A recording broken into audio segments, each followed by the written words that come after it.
Elias Kane woke to the sound of his own breathing inside the helmet. It was the only sound left on this planet, 347 days earlier. The survey ship Orion's belt had cracked open against the crimson cliffs of Epsilon. Eridani 4. Elias was the only one who walked away from the wreckage. The others were still inside it, somewhere under the rust-colored dunes.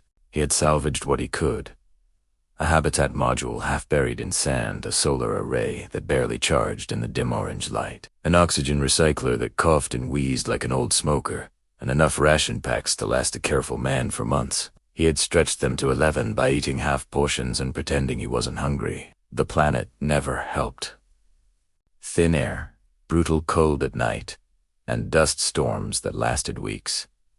The storms were the worst. They turned the sky the color of dried blood and buried everything under meters of fine red powder. Elias spent those days inside the hab, listening to the wind scream against the hull, counting heartbeats to stay sane. He talked to the dead crew sometimes. Not out loud, he wasn't that far gone yet, but in his head. He apologized to Captain Reyes for not fixing the Navarre faster. He told Engineer Patel that the recycler was still running, mostly because of her last-minute patch. He asked Navigator Lin if the stars looked the same from wherever she was now. On day 312, the recycler failed completely. He coaxed it back to life for a few hours at a time, but it was dying with him. The air grew thick and sour. His headaches became permanent companions. He kept a log on the cracked tablet. Short entries. Day 320.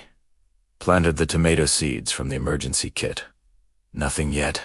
Probably never will. Day 333. Saw a mirage of water today.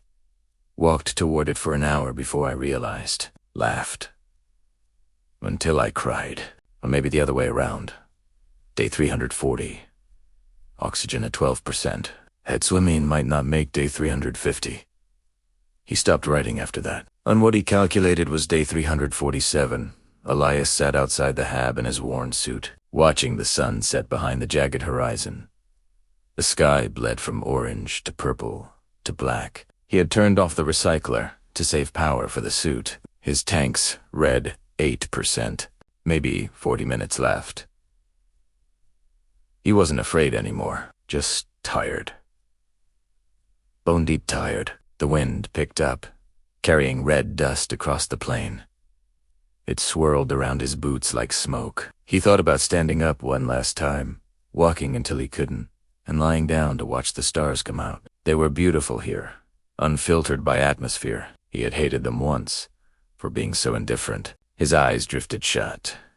A sound cut through the wind, not the familiar howl, but something mechanical. Rhythmic. Growing louder.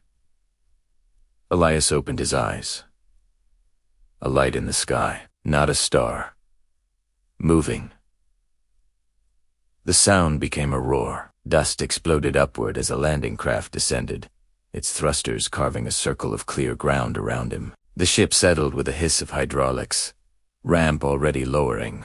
Figures in white suits emerged, moving fast. One knelt beside him, checking his vitals through the suit interface. A woman's voice, calm and professional, came over his comm. Dr. Kane, Elias Kane. We're from the rescue vessel Perseverance. We've got you. He tried to speak.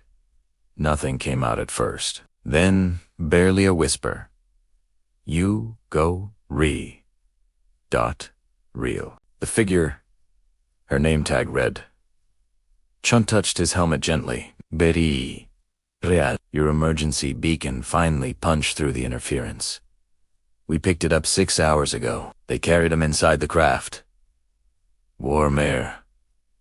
Clean air. Someone removed his helmet and pressed an oxygen mask to his face. He breathed like a drowning man breaking the surface. As they lifted off, Elias looked down through the viewport. The hab module dwindled to a speck, then vanished beneath fresh dust. The red planet fell away beneath them, vast and silent and utterly indifferent. He closed his eyes again, but this time it was different. This time, he knew he would open them again.